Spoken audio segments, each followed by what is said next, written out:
이 시간 함께 말씀 나누겠습니다. 오늘 수요일 저녁에 또 함께 나누는 하나님의 사람들 말씀 느헤미야 1장 1절부터 우리 11절까지 말씀입니다. 함께 우리 나누겠습니다. 하가랴의 아들 느헤미야의 말이라. 아닥사스다 왕 제20년 기슬르월에 내가 수산궁에 있는데 내 형제들 가운데 하나인 하나니가 두어 사람과 함께 유다에서 내게 이르렀기로 내가 그 사로잡힘을 면하고 남아있는 유다와 예루살렘 사람들의 형편을 물은즉 그들이 내게 이르되 사로잡힘을 면하고 남아있는 자들이 그 지방 거기에서 큰 환난을 당하고 능욕을 받으며 예루살렘 성은 허물어 지고 성문들은 불탔다 하는지라. 내가 이 말을 듣고 앉아서 울고 수일 동안 슬퍼하며 하늘의 하나님 앞에 금식하며 기도하여 이르되 하늘의 하나님 여호와 크고 두려우신 하나님이여 주를 사랑하고 주의 계명을 지키는 자에게 언약을 지키시며 긍휼을 베푸시는 주여 간구하나이다. 이제 종이 주의 종들인 이스라엘 자손을 위하여 주야로 기도하오며 우리 이스라엘 자손이 주께 범죄한 죄들을 자복하오니 주는 귀를 기울이시며 눈을 여시사 종의 기도를 들으시옵소서. 나와 내 아버지의 집이 범죄하여 주를 향하여 크게 악을 행하여 주께서 주의 종 모세에게 명령하신 계명과 율례와 규례를 지키지 아니하였나이다. 옛적에 주께서 주의 종 모세에게 명령하여 이르시되 만일 너희가 범죄하면 내가 너희를 여러 나라 가운데에 흩을 것이요 만일 내게로 돌아와 내 계명을 지켜 행하면 너희 쫓긴 자가 하늘 끝에 있을지라도 내가 거기서부터 그들을 모아 내 이름을 두려고 택한 곳에 돌아오게 하리라 하신 말씀을 이제 청하건대 기억하옵소서. 이들은 주께서 일찍이 큰 권능과 강한 손으로 구속하신 주의 종들이요 주의 백성이니이다.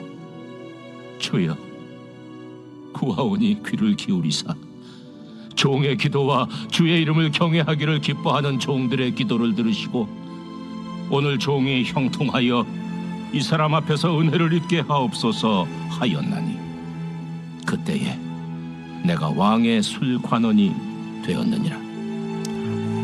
하나님의 말씀입니다. 하나님 말씀에 감사합니다. 오늘 하나님의 사람들 64번째 시간 느헤미야에 대해서 함께 말씀 나누겠습니다. 우리 느헤미야는 여러분들 아마 여러 우리 설교 말씀을 통해서 들으셨고 또 우리 일대 목사님 배현찬 목사님께서도 느헤미야의 말씀을 통해서 또 책으로도 리더십에 대해서 내셨는 줄 압니다. 우리 느헤미야를 통해서 오늘 우리가 어떻게 하나님의 사람의 리더십을 가질 수 있을지 함께 말씀 나누겠습니다. 우리 1번은 느헤미야는 하가랴의 아들로 페르시아 아닥사스 왕의 술 관원장으로 섬겼습니다. 그래서 이제 아버지의 이름이나 할아버지의 이름이 나온다는 것은 그 가문을 그때의 이제 독자들 1차 독자죠. 이 말씀을 듣고 있는 독자들이 기억하고 있다라는 것이죠. 특별히 이제 느헤미야는 하가랴의 아들이라는 것은 유대인의 아들을 뜻하는 거죠. 바벨론의 이제 후세대, 바벨론에 끌려간 사람들이 이제 3세대 정도 되는 그러한 이제 유대인의 가문이었고요. 그런데 그 다음에는 이제 페르시아 아닥사스 왕의 술관원장으로 섬기게 됩니다. 오늘 1장 1절에 하가랴의 아들 느헤미야의 말이라 이렇게 나오고 2장 1절에는 아닥사스 왕 제20년 니산월에 왕 앞에 포도주가 있기로 내가 그 포도주를 왕에게 드렸는데 이전엔 내가 왕 앞에 수심이 많았더니라고 하면 1장의 마지막과 2장 1절에 그가 어떤 직업을 갖고 있는지를 우리에게 전하고 있죠. 그는 바로 술관원장이다라는 거예요. 뭐 지금으로 우리가 뭐 술관원장 그럼 뭐 술친구 뭐 이렇게 왕하고 같이 뭐 술을 나누는 자 이것이 아니라 왕의 떡을 맡고 음식을 맡고 이 마시는 술을 맡는 자는 왕의 신임을 받는 자죠. 왜냐하면 이때에는 왕을 이제 독살하거나 왕을 해치려는 사람들, 음모를 꾸미는 사람들이 있기 때문에 이제 왕이 자기가 가장 신뢰하는 두 사람을 통해서 음식을 맡고 이제 술을 맡게 됩니다. 특별히 이제 이 느헤미야는 이제 술을 맡는 술관원장으로 어떻게 보면 이제 비서실장 정도 될 수 있을 것 같아요. 그러면 아마 이 페르시아에서 이민 온 가정으로 가장 높은 위치에 있는 사람이 바로 이 느헤미야가 이제 가장 성공한 사람이죠. 지금으로 말하면 미국 정부에서 이제 가장 높은 자리까지 올라간 제 2인자 정도 될 수 있고 비서실장까지 될 수 있는 그런 사람이죠. 그러니까는 이민 가정으로 와서 가장 성공을 한 사람 느헤미야다라고 이제 알 수 있는 것이죠. 이제 바벨론 포로 귀환 시대에 우리가 지금 나누고 있습니다. 계속해서 1차는 누구죠? 수룹바벨 이제 성전을 세웠습니다. 성전을 세우고 2차는 우리가 보았던 에스라는 이제 신앙을 말씀을 세운 것이고 느헤미야는 이제 오늘 우리가 나누는 느헤미야는 성벽을 세운 것입니다. 그래서 1차는 성전, 2차는 그 성전 안에 들어가야 될 내용들, 바로 말씀과 신앙, 그리고 그 말씀과 신앙, 성전을 지키고 있는 보호하는 것이 바로 성벽을 짓는 것이죠. 그래서 이러한 1차, 2차, 3차를 통해서 바벨론 포로들이 어떠한 일을 했는지를 역사적으로 우리가 알 수가 있고, 신학자들은 이 에스라와 느헤미야가 한 권으로 되었을 것이다 라고 말합니다. 그러니까 우리가 읽어보면 에스라와 느헤미야가 이렇게 이어지는 그러한 내용들이 많이 있는 것이죠. 그리고 이 느헤미야의 이름의 뜻은 하나님께서 위로하신다라는 뜻이에요. 하나님께서 위로하신다. 그래서 이제 엄밀히 두 글자로 말하면 나훔 야훼라고 될 수 있고, 우리가 나훔 선지자도 배웠죠. 위로라는 뜻인데요. 즉 느헤미야라는 것은 하나님께서 위로하신다라는 거예요. 누구를 위로하시죠? 하나님의 백성들을 위로하신다라는 뜻입니다. 그래서 아버지 하가랴가 이 아들의 이름을 지었을 때에 하나님의 위로가 우리의 백성들에게 함께하기를 원하는 마음으로 이제 지었을 것입니다. 근데 아주 공부도 잘하고 뭐 여러 가지로 뛰어나서 이제 왕의 술관원장까지 비서실장까지 되는 그런 성공의 위치까지 있게 된 것입니다. 자, 그렇다면 이제 느헤미야는 이제 부러울 게 없죠. 뭐 페르시아에서 이 낯선 곳에서 뭐 그냥 살면 되는 거예요. 성공한 사람으로. 그렇게 이제 느헤미야의 가문은 그렇게 이 이민 생활에서 성공한 자로 막 부러운 그러한 가문으로 이렇게 살아가면 되는 것입니다. 그렇지만 성경은 그것을 기억하지 않죠. 그가 어떤 성공을 한 것을 기억한 것이 아니라 하나님께서 그를 어떻게 사용하셨는가, 하나님 앞에 가는 인생이 어떤 인생이 돼야 되는지를 우리에게 말씀하시는 거죠. 자, 그렇다면 우리가 느헤미야가 어떻게 하나님께 쓰임 받았는가, 그게 1장이죠. 1장에 느헤미야가 성공했다, 뭐 어떤 자리에 있다, 그것부터 시작하지 않았고 1장 1절부터 아주 중요한 하나의 사건으로 느헤미야가 인생의 터닝 포인트, 우리의 인생은 다 터닝 포인트, 우리의 인생이 하나님을 만나는 계기가 있어야 되는 것이죠. 자, 2번 함께 읽겠습니다. 느헤미야는 나라와 이웃의 어려움에 자신의 소명을 발견하였습니다. 자, 소명이 뭐죠? 소명은 부르심입니다. 부르심, 하나님의 부르심을 깨닫게 됐다는 거예요. 성공이 부르심이 아니었다라는 것이죠. 그가 뭐 공부 잘하고 뭐 뛰어나서 뭐 가장 좋은 위치에 있고 왕의 신을 받았다. 성경은 그것을 그의 인생의 성공이라고 말하는 것이 아니라, 부르심이라고 말하는 것이 아니라 오늘 1장에서 그가 하나님의 소명을 발견하게 되었다라는 것부터 시작합니다. 그래서 2절, 3절 느헤미야의 말이라 라고 해놓고 2절, 3절에 이렇게 우리에게 말씀하십니다. 함께 읽겠습니다.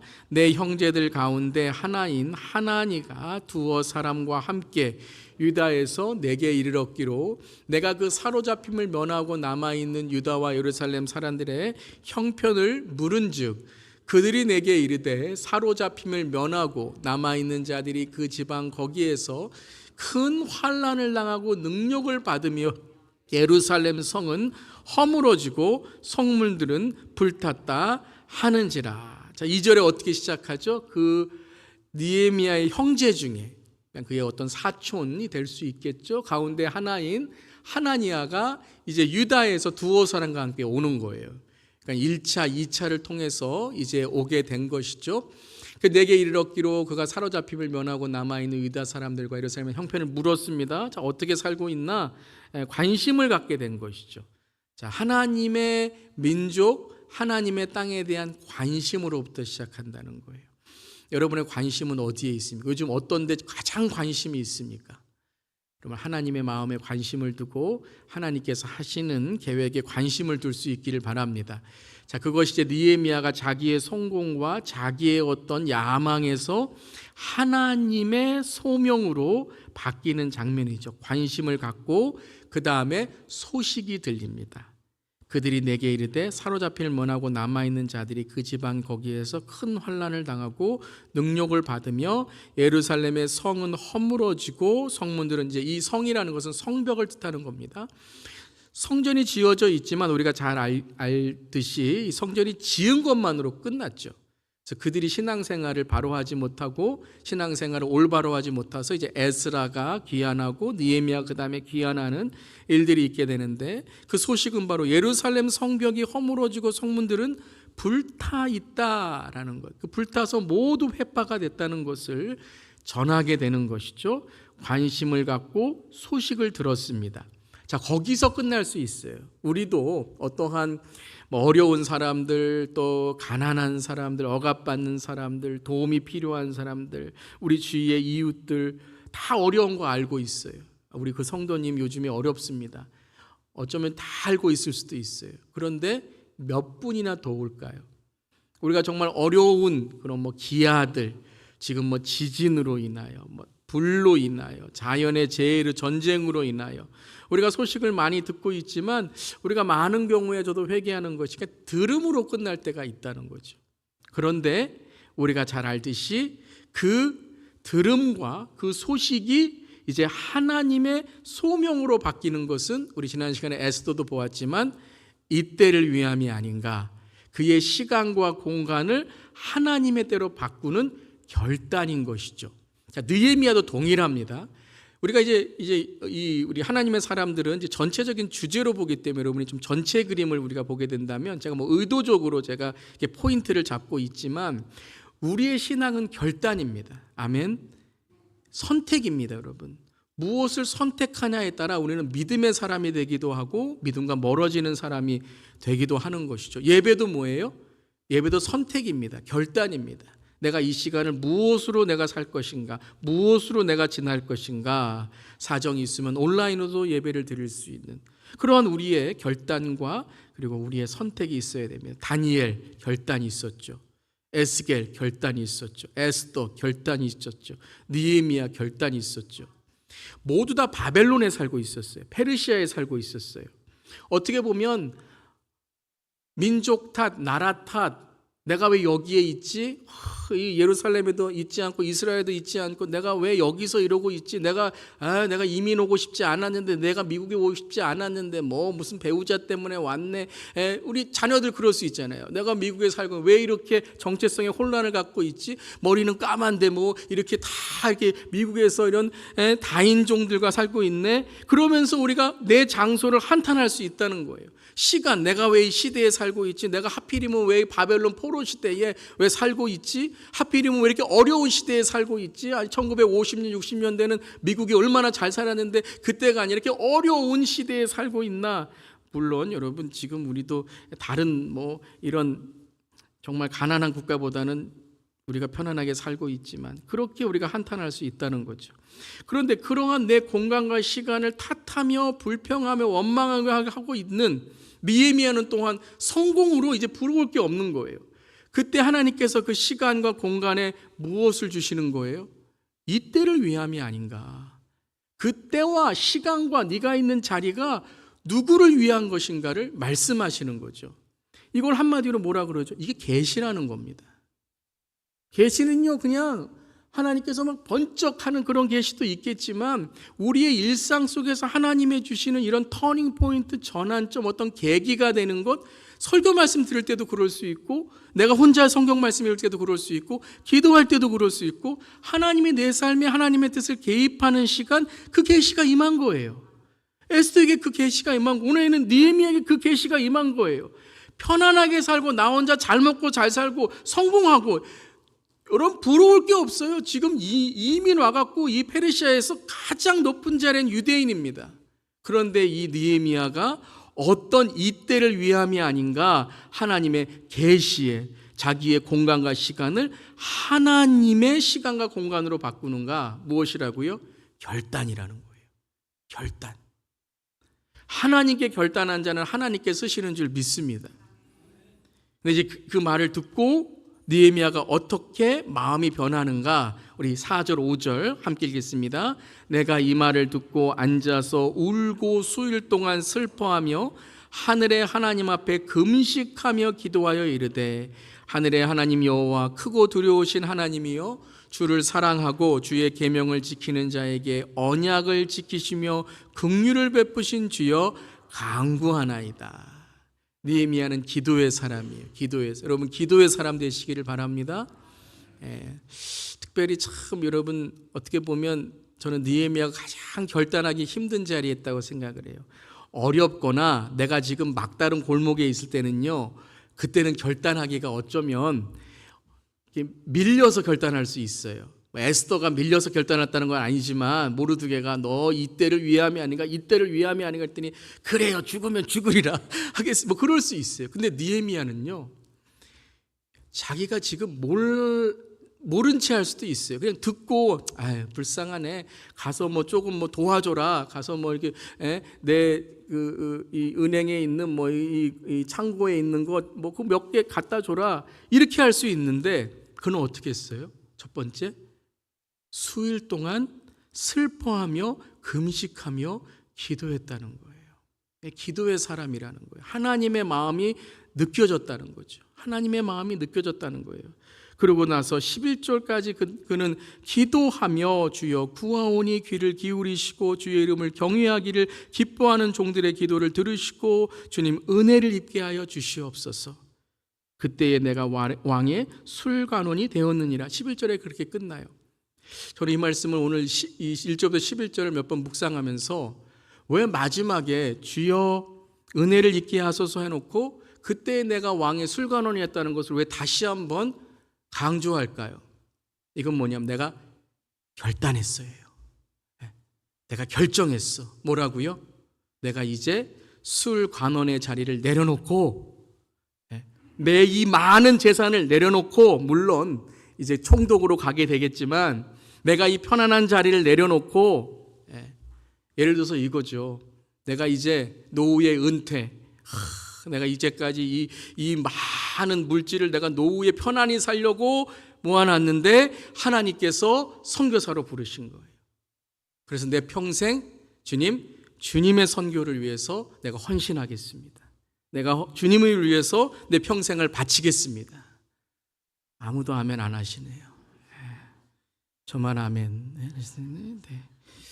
아직 때가 안 되셔서 그런가요? 아멘. 아직도 안 하시는 분들이 계십니다. 네, 아멘. 강요해서 되는 일이 아니죠. 느헤미야는 참 여러분, 저는 오늘 1장 1절부터 11절을 읽으면서 참 느헤미야가 참 기도하는 사람이고 하나님의 마음을 아는 사람이다. 근데 이 기도를 또 이 믿음을 누구에게서 받았을까요? 그의 부모님에게. 너는 돈 버는 성공이 아니라, 이 땅의 물질의 성공이 아니라 하나님의 성공을 이루어야 된다. 네가 그 자리에 있는 이유가 무엇인지 아냐, 느헤미야야. 네가 그 자리에서 하나님께서 왜 그 자리에 이 이민 이 세대에서 가장 위대한 자리에 있게 하신 줄 아느냐. 네가 언젠가는 하나님이 쓰실 자리에 하나님께서 부르실 것이다 라는 거예요. 그때 그가 소원이 바뀐 거죠. 왕의 사랑을 받는 소원이 아니라 하나님의 은총을 받는 소원으로 바뀐 것이죠. 사랑하는 성도 여러분, 왕의 은총을 받는 사람이 되시길 원하십니까? 하나님의 은총을 받는 사람이 되길 원하십니까? 빨리 대답하세요. 하나님의 은총. 할렐루야. 네. 그 락펠러라는 분, 그분에 대해서 여러 가지 해석이 있지만 좋은 해석도 있고 또 우리가 또 이렇게 다시 생각해 볼 해석도 있지만, 그의 어린 시절에 있었던 예화 중에 하나가, 그가 사탕 가게에서 아저씨 앞에서 이렇게 서 있는데 그 사탕 가게 아저씨가 이렇게 말했대요. 야, 네가 먹을 만큼 한 움큼 딱 해서 사탕을 가져가라 그랬대요. 그랬더니 락펠러가 이렇게 말했대요. 아저씨가 지어주세요 라고 했대요. 아저씨가 어휴 착하네 그러고 이만큼 지어서 락펠러에게 사탕을 줬대요. 그 모습을 본 엄마가 이제 집에 가면서 그렇게 물었대요. 야, 네가 이렇게 집으면 맛있는 것도 지을 수 있고 사탕 지을 수 있는데 왜 아저씨한테 했니? 그랬더니 이렇게 말했대요. 아저씨가 주시면 더 많이 주시잖아요. 그랬대요. 할렐루야. 하나님의 주시면 우리가 상상할 수 없을 만큼 하나님의 놀라운 은혜가 임할 줄 믿습니다. 그러니까 신앙은 남는 장사해야 돼요, 여러분. 그래서 2장 3절 5절에 이제 왕이 물어보잖아요. 내가 어떻게 해주길 원하느냐? 왕께 대답하되 왕은 만세수를 하옵소서. 내 조상들의 묘실이 있는 성읍이 이제까지 황폐하고 성문이 불탔사오니 내가 어찌 얼굴에 수심이 없사오리까 하니 왕이 내게 이르시되 그러면 내가 무엇을 원하느냐 하기로 내가 곧 하나님께 묵도하고 왕에게 아뢰되 왕이 만일 좋게 여기시고 왕이 왕의 목전에서 은혜를 얻었사오면 나를 유다 땅 나의 조상들의 묘실이 있는 성읍에 보내어 그 성을 건축하게 하옵소서. 이제 소명이 바뀌었죠? 무엇으로 바뀌었어요? 하나님의 성벽, 하나님의 전을 지키는 보호하는 성벽을 짓는 소원을 갖게 되었다는 것이죠. 그래서 느헤미야는 지금까지 우리에게 하나님의 성벽을 지은 죄로 기록되고 있잖아요. 만약 페르시아의 아닥사스 왕의 술관원장으로 물론 한평생 먹고 마실 만큼 써도 남을 만큼 살았겠지만 그의 이름을 누가 기억했을까요? 우리가 기억했을까요? 아닥사스 왕의 술관원장으로 성공했어. 느헤미야는 이렇게 기억할까요? 그는 그 회사에서 성공했어. 그는 뭐 100만 불, 억만 불을 벌었어. 기억할까요? 100만 장자가 몇 명인데요. 빌리언회가 몇 명인데요. 하나님의 사명, 하나님의 소원을 품게 되니 그가 세대와 세월을 지나 하나님의 사람으로 기억됐다는 거죠. 자, 소명을 받았습니다. 하나님의 부르심을. 그 다음에 소명을 받은 자가 해야 될 중요한 것은 바로 사명인 것이죠. 3번 함께 읽겠습니다. 느헤미야는 하나님의 사명에 순종하였고 기도로 이겨내었습니다. 소명은 하나님의 부르심이고 사명은 하나님의 보내심입니다. 하나님의 부르심과 하나님의 보내심이라는 거예요. 하나님이 부르셨어요? 그럼 하나님께서 그를 변화시켜 주시고 그의 마음을 변화시키고 그의 인생을 변화시키시고 그리고 하나님이 훈련하시고 하나님께서 빚어주신 사람을 하나님이 사용하신다는 거예요. 믿으시길 바랍니다. 나의 인생에 이렇게 훈련시키시고 어려움 고난을 지나게 하시고 내 삶 속에 왜 그러한 삶을 살게 하셨는가. 특별히 우리 시니어 어르신들, 어제도 제가 말씀 전하면서 우리 시니어 어르신들의 정말 이 굴곡의 역사, 일제시대를 지나시고 이 6.25의 전쟁을 지나시고 그리고 우리나라의 그 가난에서부터 벗어나야 되는 그 경제적인 발전 속에서 정말 왜 하나님께서 우리를 이렇게 어려운 시간을 지나게 하셨는가. 그 시간을 지나면서 하나님께서 우리 한국을 기도의 나라로, 복음의 나라로, 하나님께서 선교를 미국 다음으로 제일 많이 보내는 나라로 쓰신 줄 믿습니다. 하나님께 매달렸잖아요. 근데 이제는 뭐 1인지 2인지 이런 자랑을 할 수 없을 만큼 이제 한류 이런 물론 좋은 그런 홍보도 되고 광고도 되지만 세속과 타락과 이런 유흥과 이런 것에 우리가 일이가 된다면 이게 어찌 하나님께 기쁨이 되겠습니까? 그래서 느헤미야는 하나님의 소명을 받고 뭘 했어요? 하나님의 사명을 받았다는 거예요. 하나님의 사명으로 이제 예루살렘으로 가게 되었다는 거죠. 1장 7절 8절 함께 읽겠습니다. 내가 또 왕에게 아뢰되 왕이 만일 좋게 여기시거든 강서쪽 총독들에게 내리시는 조서를 내게 주사 그들이 나를 용납하여 유다에 들어가기까지 통과하게 하시고 또 왕의 삼림 감독 아삽에게 조서를 내리사 그가 성전에 속한 영문의 문과 성곽과 내가 들어갈 집을 위하여 들보로 쓸 제목을 내게 주게 하옵소서. 그래서 내가 가겠다라고 왕에게 말하고 이제 그냥 방문이 아니죠. 집까지 지어달라고 그는 총독으로 이제 유다에 가게 됩니다. 이제 보내심을 받게 되는 것이죠. 근데 이 소명과 사명으로 살아가는 자들에게도 어려운 일이 있죠. 예루살렘에 가서 성벽을 짓는데 그 사마리아 사람들과 암몬 사람이 방해를 합니다. 4장에서 이 방해가 있게 되는데 1절에는 이제 산발라는 사마리아 사람들, 그 지역에 있었던 사람들이죠. 산발랏이 우리가 성을 건축한다는 말을 듣고 함을 듣고 크게 분노와 유다 사람들을 비웃습니다. 방해하게 돼서 이제 이것이 멈추게 됩니다. 3절에는 또 암몬 사람이 와서 도비아는 곁에 있다가 이르되 이제 비웃는 것만이 아니라 그들의 마음을 낙심시키는 거죠.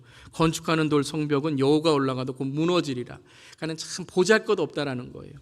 여러분, 제가 이제 스룹바벨 성전 보여드렸지만 그들이 낙심한 이유가 뭐예요? 옛 성전, 그 성전의 영광을 기억한 사람들은 낙심할 수밖에 없어요. 그때 에스라가, 그때 학개가 어떻게 그들의 마음을 하나님께 집중했죠? 눈에 보이는 것에 집중하지 말라는 거예요. 숫자에, 눈에 보이는 것에, 세상에 집중하지 말고 그 안에 계신 하나님께 집중하고 너희가 그 심령에 새겨질 하나님의 성전을 사모하라. 너희가 성전이 돼야 된다라고 말씀하셨습니다. 그 느헤미야 4장 4절은 어떻게 이 방해, 이 암몬 사람 도비아와 산발랏이 그 느헤미야와 이 성벽 건축을 방해할 때에 그가 어떻게 이겼습니까? 기도로 이겨나갔다는 거예요. 그래서 4장 말씀에 4절 함께 읽겠습니다. 우리 하나님이여 들으시옵소서. 우리가 업신여김을 당하나이다. 원하건대 그들이 욕하는 것을 자기들의 머리에 돌리사 노략거리가 되어 이방에 사로잡히게 하시고. 느헤미야 기도를 들어보면 느헤미야 기도에 하나의 초점이 있습니다. 그것은 바로 나의 마음을 뺏기지 않겠다라는 거예요. 예. 그냥 상대방과 맞서서 싸우지 않겠다는 거예요. 누구에게 초점을 맞춘다고요? 하나님께. 내 마음을 빼앗기지 않고. 왜요? 지금 건축하고 있는 거예요.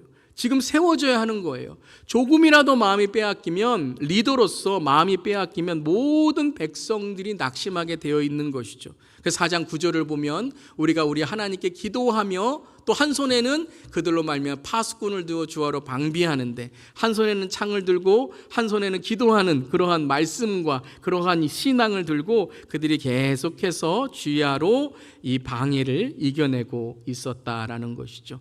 하나님께서 부르셔서 훈련받은 이후에 사명을 통해서 느헤미야는 구체적이고 계획적으로 이 성벽을 건축하며 이겨나갔다라는 것이죠. 자, 내 삶의 사명을 발견하는 3가지 제가 한번 설교 드린 적이 있는데요. 첫 번째는 무엇이 사명이에요? 축복이 사명이다라는 거예요. 축복이 사명이다. 한번 따라해 보세요. 내가 가진 것이 사명입니다. 여러분, 내가 가진 건 축복 아닙니다. 내 거 아닙니다.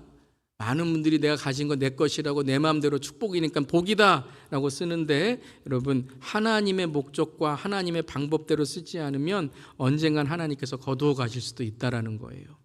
축복은 하나님의 뭐예요? 사명입니다. 건강일 수도 있고 물질일 수도 있고 학력일 수도 있고 재능일 수도 있고 연륜일 수도 있고 어떤 내 삶에 있는 어떤 분들은 권력일 수도 있고 뭐 여러 가지의 그런 내가 가진 축복들은 하나님이 나를 사용하시기 위해 주신 소명과 사명인 줄 믿습니다. 그러니까 내가 다른 사람은 더 가진 것은 절대 교만하시면 안 돼요. 교만하기 시작할 때부터 여러분은요, 하나님께서 여러분의 삶을 어떻게 하신다고요? 그때부터 그 교만을 다스리게 하신다. 그래서 온유, 훈련하기 시작하시는 거죠.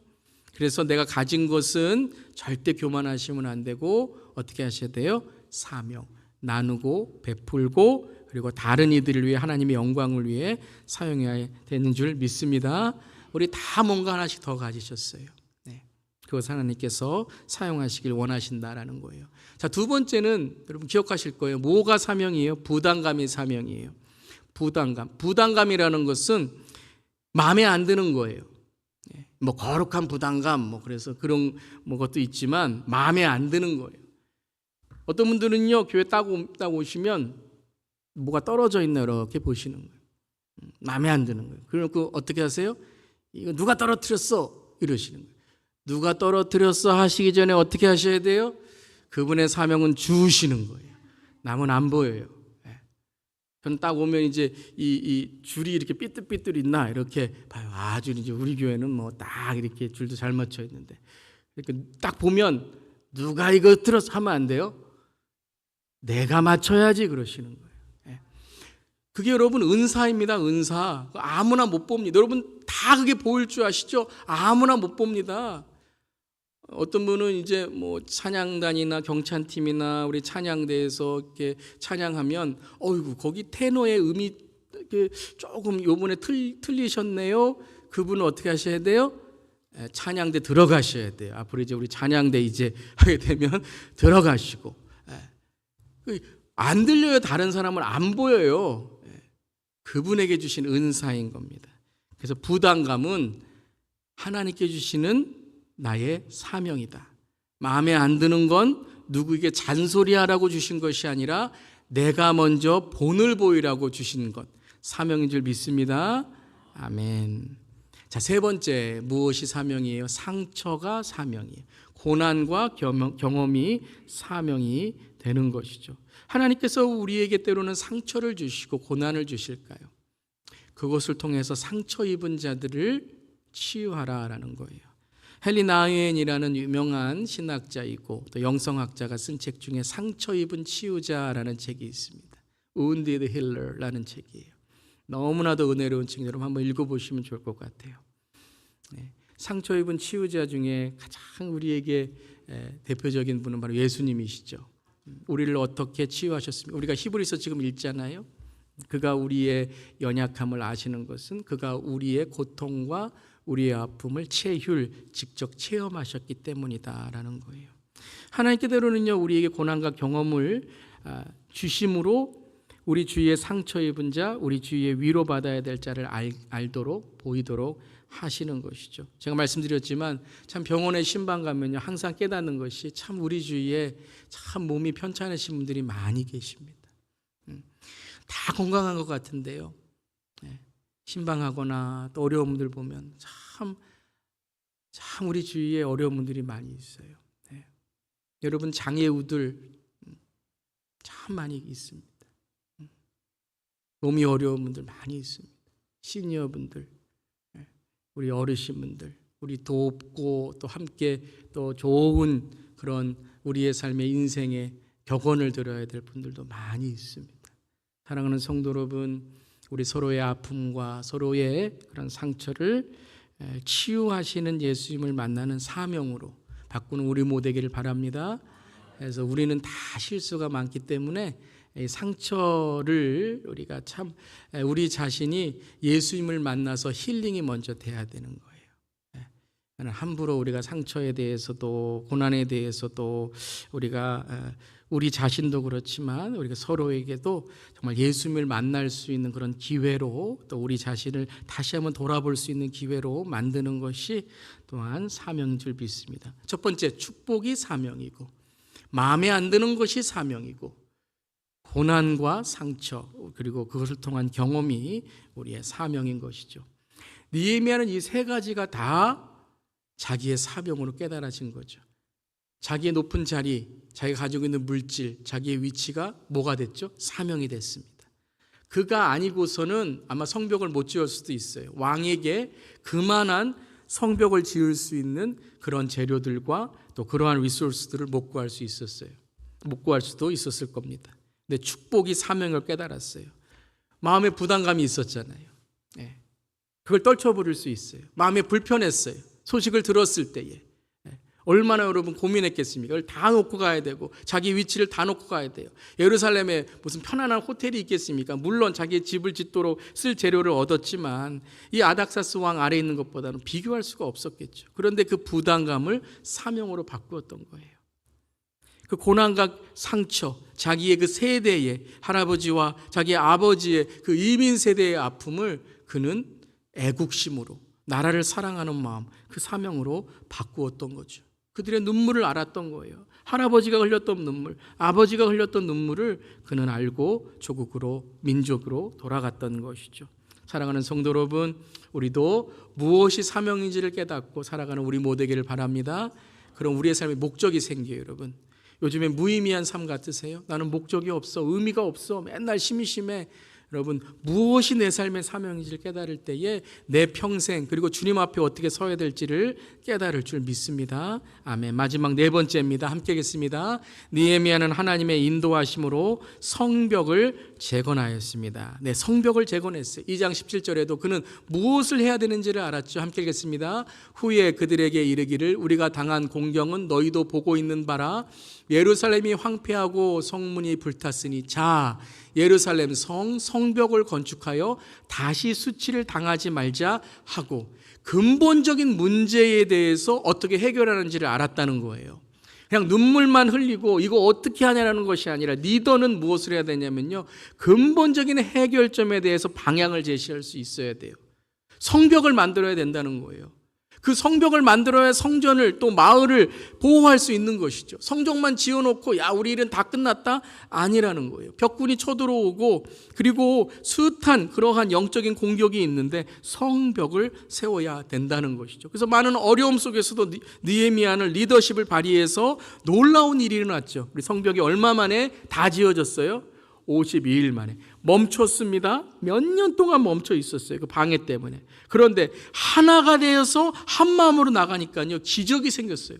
52일 만에 그 성벽이 세우게 된 것이죠. 그래서 이방 족속들이 이를 듣고 다 두려워하여 야 이거는 도저히 있을 수가 있는 일이 아니에요. 이건 돈으로 되는 일이 아니라 이게 뭐 사람 몇 명이 되는 일이 아니라 이것은 하나님이 이 역사를 이루신 것을 증거했다는 거죠. 할렐루야.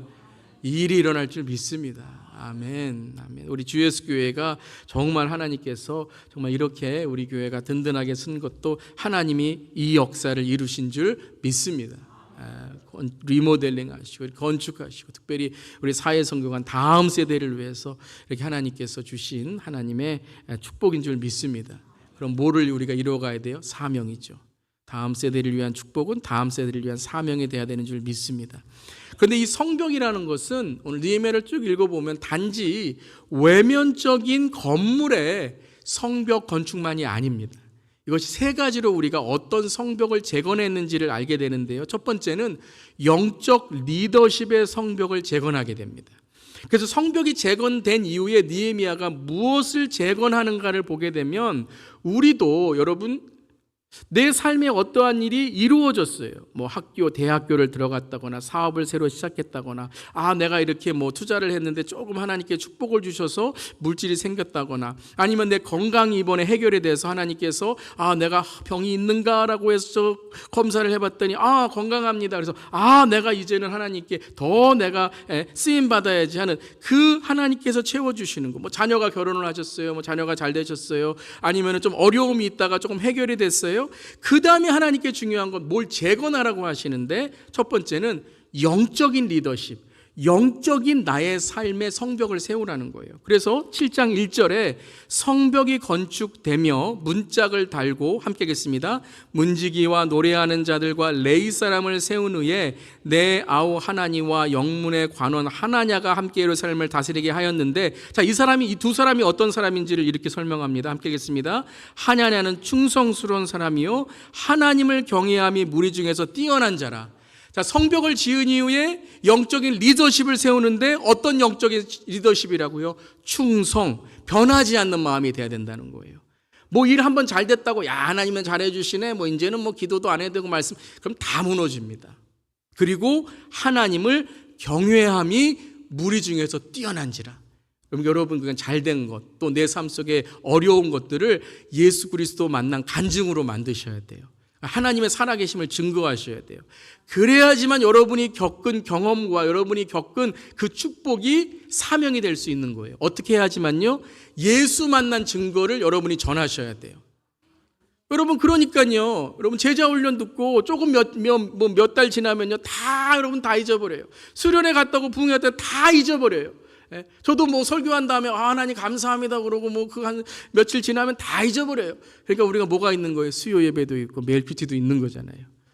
여러분 어떻게 되냐면요. 여러분이 딱 그 경험한 것들을 딱 내 삶의 터닝 포인트 하나님이 함께 하신 그 사건으로 기록하셔야 돼요. 기록.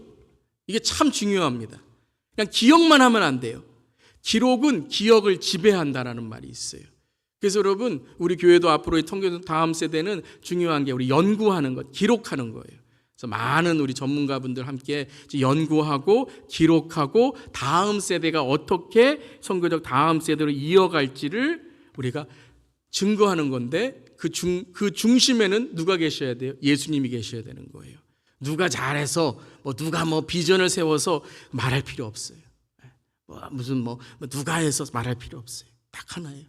하나님이 하신 것을 우리가 증거해야 되는데 그것은 바로 하나님을 경외하는 사람들이 많아야 된다는 거예요. 하나님을 증거하시오. 여러분 특별히 그러한 삶의 증거가 있으시면 꼭 기록하시면서 또 내 삶에 하나님의 살아계심을 간증하시기를 바랍니다. 아멘. 영적 리더십이 세워지고 두 번째 아주 중요한 것은 성벽은 하나가 되는 거예요. 이 성벽을 다른 말로 하면 울타리죠. 울타리. 이 울타리라는 말이 우리라는 말이에요.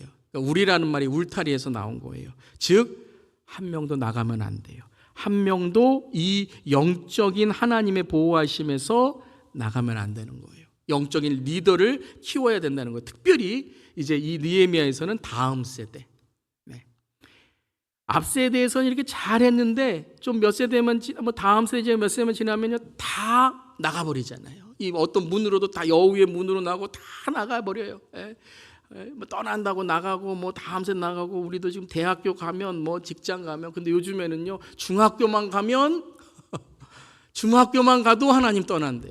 하나님 모른다고 한대요. 그러니까 여러분 얼마나 지금 이 시대는요 진짜 영적인 리더십을 세워야 되고 하나됨의 리더십을 세워야 된다는 거죠. 그래서 의도적으로 느헤미야가 아주 중요한 7장 이후부터 보면 이름들이 계속 나옵니다. 계보 그리고 언약책에 봉인된 사람들의 이름을 하나도 빠짐없이 다 기록하게 돼요. 7장 5절 함께 읽겠습니다.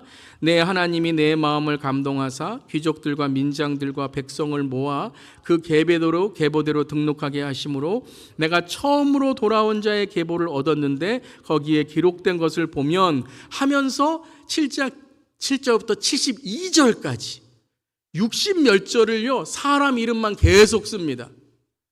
왜 기록할까요? 네, 하나됨이며 하나됨.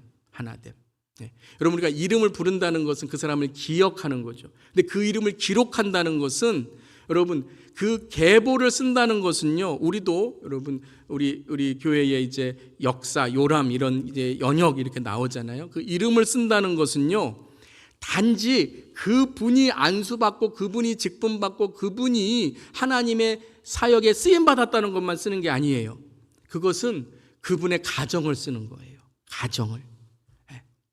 그분의 자녀들이 그분의 삶을 볼 때, 우리 교회 요람이나 연역을 볼 때, 우리 아버지, 우리 어머니, 우리 할아버지, 할머니는 몇 년도에 하나님께서 안수에 직분 받았구나. 몇 년도에 하나님의 쓰임 받으셨구나. 그러면서 그들이 어떻게 해요? 하나님의 신앙과 믿음을 기억하고 유산으로 물려받는다는 거예요. 그래서 우리도 그렇습니다. 우리도 여러분 믿음의 계보를 만드셔야 돼요. 제가 한번 설교한 적이 있죠. 1대이신 분 아브라함, 2대이신 분 이삭, 3대이신 분 야곱, 4대이신 분 요셉, 어떤 분은 5대도 있으시더라고요. 5대이신 분 모세 이렇게 하셔갖고 계속 여러분들에게 이 신앙의 계보를 이어갈 수 있어야 되는 거예요. 그리고 10장에 나오는 것은 언약책을 임봉한 사람들이죠. 자, 모든 리더와 백성의 계보는 이 땅의 믿음이었다면 언약책을 임봉한 사람들의 이 이름들은 구원받은 자, 영생을 얻은 자의 상징인 것이죠. 하나님께서 그들을 선택하신 자들을 상징하는 것입니다. 자, 마지막 어떤 성벽을 세웠는가 함께 읽겠습니다. 예배의 성벽을 재건하라. 자, 여기서 예배라는 것은 여러분들이 이제 11장, 12장, 13절 한번 댁에 가셔서 느헤미야를 쭉 읽어보시는데요. 예배의 재건은 바로 예배에 나오는 모든 우리가 예배드리는 모든 순서가 모두 다 포함된 예배라는 거예요. 찬양, 회개, 봉헌, 그리고 주 앞에 말씀을 듣는 것, 결단하는 것, 그리고 주 앞으로 헌신, 사명을 받고 파송받는 것. 여러분 우리가 축도는 축복을 얻고 뭐 하는 거예요? 파송받는 거예요. 세상으로 나아가는 파송을 받는 거예요. 그래서 그러한 예배가 회복되는, 그런 헌신이 회복되는 그러한 장면이 이제 12장, 13장에 나오죠.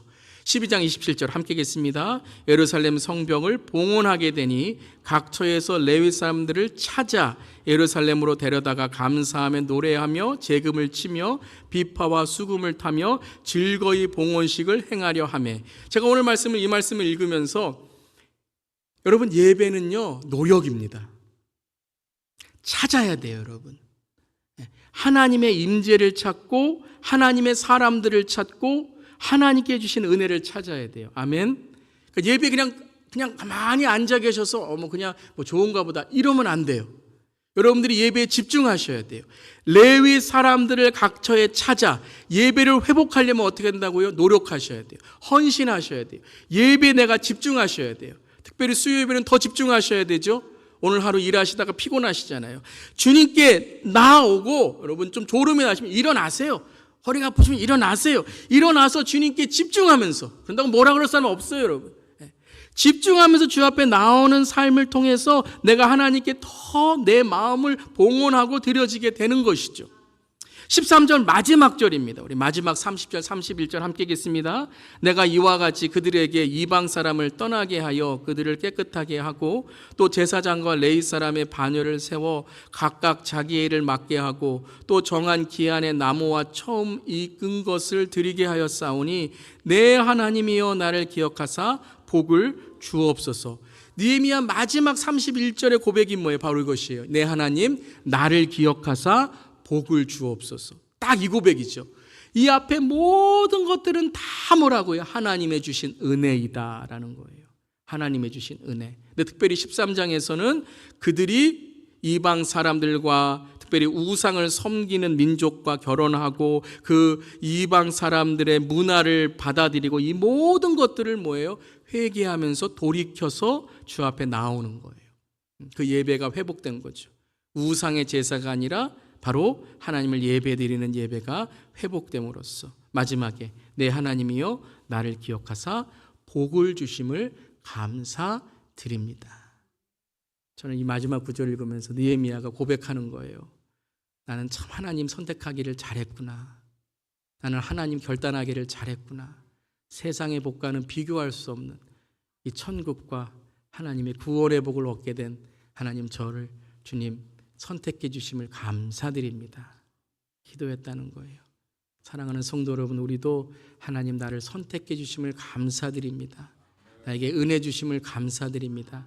고백하며 하나님의 성벽을 짓고 하나님의 하신 일들을 기록하며 나아가는 우리 모두에게를, 특별히 우리 느헤미야는 3세대입니다. 그럴 우리 다음 세대가 되기를 간절히 기도하며 선포합니다. 아멘.